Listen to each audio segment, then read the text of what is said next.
Bună, dragilor, și bine ați venit la o nouă citire. Dacă ai intrat pe acest videoclip, cu siguranță ai aici un mesaj pentru tine, pentru următoarele 24 de ore, să vedem ce trebuie tu să știi în dragoste, pe partea de profesie sau financiar, dar și surpriza. Hai să vedem mesaje. Bun, a început citirea cu 9 de monede, foarte frumos, iar la baza pachetului avem 10 de monede și asul de cupe. Văd aici o invitație la liniște, la iubire, după o perioadă de agitație, după o perioadă complicată a vieții tale. Și ce mai văd aici, uite, e posibil să fi fost un conflict într-un cuplu sau un conflict care chiar poate să fie avut legătură cu dragostea. Mai văd aici, uite, o veste bună pentru casa ta, pentru liniștea ta sau pentru alții pur și simplu poate să fie o nouă rutină pe care vă faceți, un nou mod de a acționa. E o noutate plăcută aici care, bineînțeles, ție ți aduce foarte multă liniște și pace. 10 de monede, să știți că reprezintă și un moment în care atenția este foarte mult concentrată pe casă, pe familie, pe grupurile de oameni din care faci parte. E o perioadă în care atenția ta e foarte mult îndreptată către planul fizic și văd aici că ai oameni frumoși în jurul tău, ai oameni care te pot ajuta, oameni care îți sunt alături. Hai să vedem în plan personal. Aici avem 9 de monede, 9 de monede care, uite, poate să reprezinte și faptul că ești într-o perioadă în care te simți împlinit, te simți mulțumit cu ceea ce ai. De asemenea, este vorba și despre o perioadă în care poate te alimentezi cum trebuie, ai un stil de viață mai sănătos, e ca și cum ai foarte multă încredere în tine, în tot ceea ce tu deții. Următorul mesaj, regele de bâte. O conexiune aici cu o zodie de foc, berbec, leu, săgetător, o legătură văd aici cu un bărbat important, fie din familia ta, fie din cercul de prieteni. Este un bărbat care te inspiră, un bărbat care are idei, este un bărbat care acționează din punct de vedere fizic și cineva care știe enorm de mult ce își dorește. Este o persoană sigură pe ea, stabilă, cineva care este pregătit aici, bineînțeles, să se apropie foarte mult de sufletul tău. Uite, aici cineva care parcă admiră această independență a ta, cineva care admiră ceea ce tu ai, pentru că aici, fiind într-o stare de împlinire, fiind într-o stare de bine, e clar că tu atragi o persoană potrivită. Bun, hai să vedem acum ce spun aceste cărți. Ce e cu 9 de monede, în primul rând? Avem împărăteasă, o conexiune cu zodia Taur, zodia Balanță. Așa cum spuneam, este o perioadă în care partea de abundență este importantă. Văd aici că ești foarte stabil, ești foarte sigur pe tine. Împărăteasa poate să reprezinte și o persoană matură, asumată. Poate o influență mare o are o femeie din viața ta. Și aici fie este vorba despre o femeie importantă din familie, fie este vorba despre o femeie importantă din cercul tău de prieteni. Sau, uite, dacă ești femeie, tu, pur și simplu, reușești să devii mult mai stăpână pe tine. Următorul mesaj e 7 de bâte. Uite, eu văd aici că tu ești într-o energie foarte bună, ai foarte mult curaj, fie ai foarte mult curaj să acționezi într-un mod nou, fie este vorba despre a avea foarte mult curaj să lupți pentru starea ta de bine, pentru abundența ta. Dacă ești femeie, văd aici un moment în care ai o foarte mare încredere în tine, în forțele tale proprii, în valoarea ta. Hai să vedem ce zice acest tarot despre regele de bâte, ce intenție are regele ăsta. Bun. Avem faetonul, o conexiune cu zodia Rac. Deci regele ăsta de bâte are în gând un drum, vrea să facă drum către tine.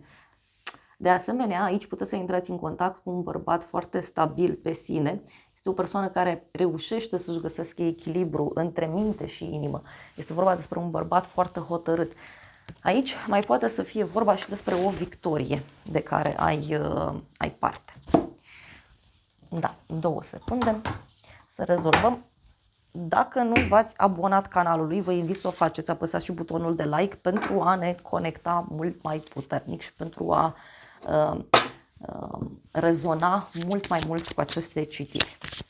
Hai să vedem următorul mesaj. Avem îndrăgostiții, o legătură cu zodia Gemeni mai avem.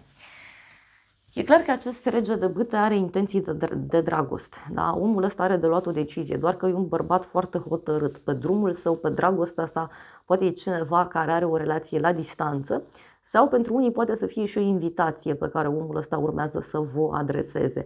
Poate e un bărbat hotărât care vine, știu eu, să vă ajute, să rezolvați ceva, să mutați ceva.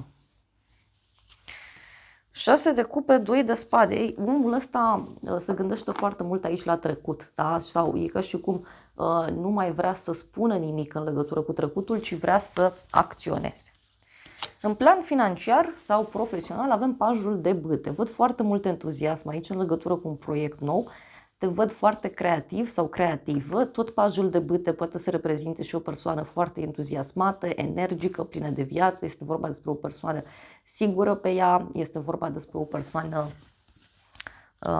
care e cu sufletul deschis. Următorul mesaj e 4 de cupe. Aici totuși entuziasmul ăsta e stins puțin. Avem o persoană poate ușor negativistă, o persoană care refuză, o persoană care îi se pare că nimic nu-i bine. Pentru unii mai văd aici și energia cuiva care mereu refuză sau tot timpul găsește cumva un blocaj, da? Găsește o problemă. Hai să vedem. Ce cu pajul de bâte? Turnul. Pajul de bâte. Ei, aici poate să fie o explozie, da, de idei pe care le ai în acest moment, dar văd aici, bineînțeles, și o perioadă în care e posibil să acționezi diferit, cu mult mai multă siguranță, în legătură cu colegii de la locul de muncă, în legătură cu prietenii. Pentru unii văd aici și o veste fulger care apare sau care urmează să apară și care are legătură și cu sfera aceasta financiară. Da, uite, pentru că e vorba de un nou mod de acționat, de o directivă nouă, de ceva ce se propune de la nivel mare.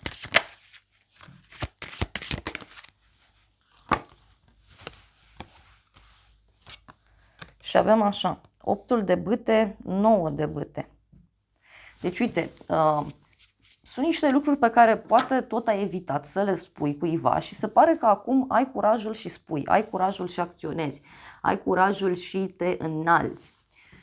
Poate să fie și asta. Hai să vedem în continuare ce cu 4 ăsta de cupe, da? Deci persoana asta a plictisit, obosită. Posibil că acestui om sau cuiva anume să nu-i convină, poate știu eu, faptul că voi sunteți atât de sinceri, atât de dezvolți, da? Și avem aici regele de monede, o conexiune cu o zodie de pământ, Taur, Fecioară, Capricorn. Ce mai văd eu? Are legătură, uite, cu un bărbat care, știu eu, e mai tradiționalist, da? Nu-i deschis la schimbări. Această schimbare se pare că nu este îmbrățișată foarte puternic de toată lumea. Mai vreau un mesaj.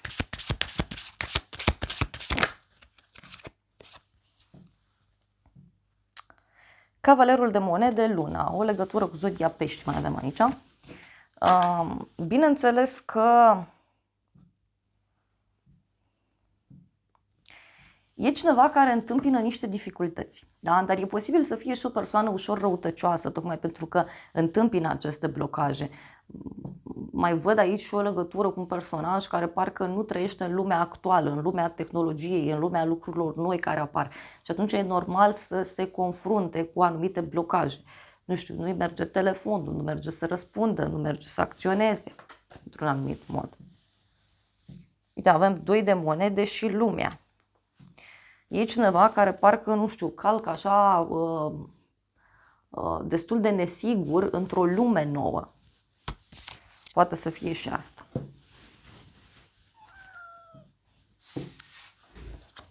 Surpriza, turnul. Aoleu! Surpriza are legătură cu o reacție foarte dură a cuiva, o schimbare bruscă de planuri, cineva pleacă, cineva fuge, cineva cu siguranță aici trece prin niște schimbări destul de bruște, aș zice eu.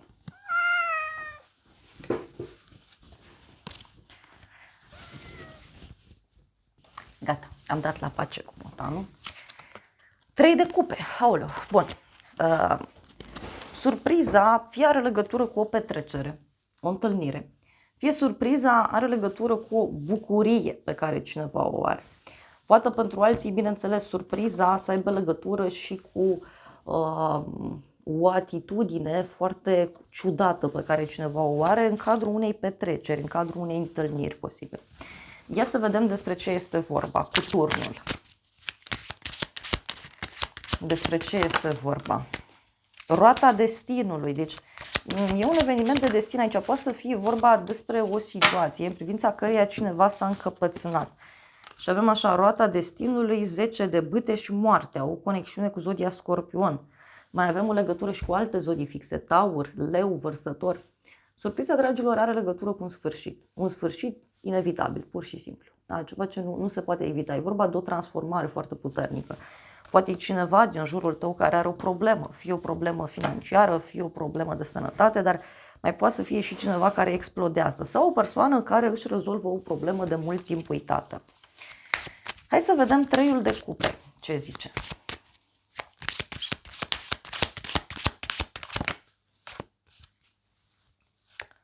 Asul de monede, lumea, 2 de monede. O legătură și cu alte zodii fixe.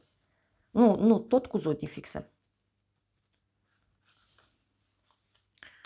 Poate surpriza are legătură cu o realizare foarte mare în viața ta, în urma unei ruperi, în urma unui eveniment neprevăzut. Poate să fie și că o schimbare mică pe care tu ai inițiat-o să aibă niște repercursiuni destul de mari din ce văd eu. Și pentru unii poate să fie ceva legat de bani sau ceva legat de o femeie foarte apropiată de voi. Ai vrea o carte.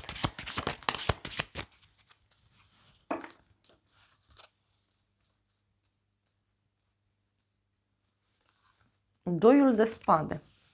Surpriza asta se pare că te lasă fără cuvinte, efectiv. Hai să vedem ce zice acest oracol.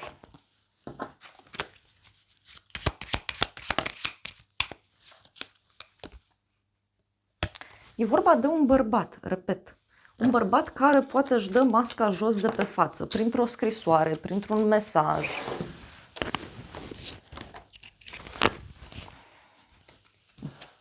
Deci cineva care își dă masca jos de pe față. Ia să mai vedem un mesaj. Ce mască? Despre ce e vorba? În legătură cu o călătorie îndepărtată, în legătură cu niște planuri pe termen lung, da? Și uite, e o persoană care are niște regrete foarte mari. Poate e cineva care are și probleme cu legea. Uite că avem un hoț. Hai să vedem ce zice acest oracol. Celălalt oracol. Avem creștere, da? Creștere, binecuvântări și speranță. Deci surpriza are legătură, repet, cu o schimbare bruscă care ți aduce foarte multă speranță, foarte multă creștere, foarte multă pasiune, foarte multă iubire, strălucire. Și uite, este despre a te elibera dintr-o colivie sau cineva care se eliberează dintr-o colivie, da, se eliberează poate dintr-o relație cu tine și apoi e ca și cum ție îți cresc lucrurile în viață. Era cineva acolo care ținea umbră și nu lăsa soarele să treacă. Cineva care parcă lua tot soarele. Prosperitate. Deci surpriza are legătură cu banii. Cu bani, cu încredere în tine. Prosperitate nu înseamnă neapărat bani fizici. Poate să însemne stare de bine, încredere în tine. Poate să însemne pur și simplu foarte multe lucruri. Da? Poate să însemne și faptul că atragi mulți oameni, atragi multe lucruri pentru sufletul tău. O persoană curajoasă. Uite, curajoasă. Cineva care iubește ceva din tot sufletul sau o persoană inimoasă, o persoană sufletistă. Hai să vedem ce zice și oracolul ușilor. Să vedem ce ușă magică se deschide aici sau despre ce este vorba. Au ieșit două uși, avem așa, atenție. Ușa clarității, inovație, imaginație, inspirație, expresie și viziune. Deci e ca și cum îți vine o idee genială sau sunt niște discuții aici care, bineînțeles, merg într-o altă direcție. și care te pot propulsa undeva sus, pentru că apoi avem ușa curajului. Curajos, valoare, încredere, persistență, eroism.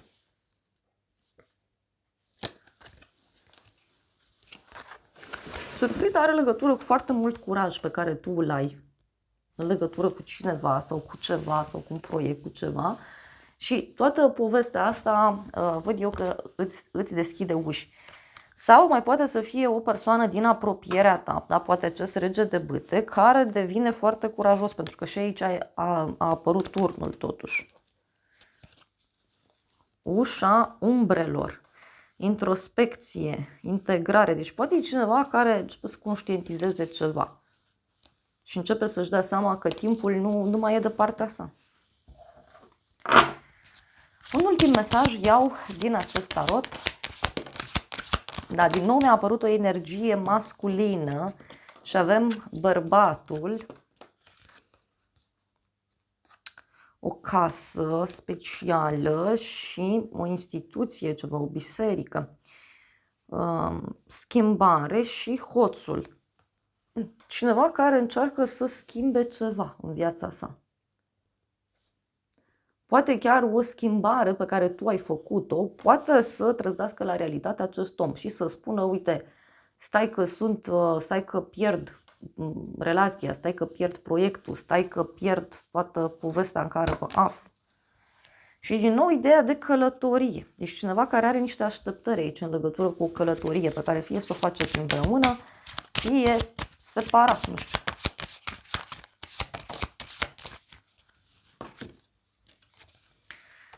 Avem o cameră de familie, un living, da, o întâlnire și o îmbogățire bruscă, o însănătoșire bruscă.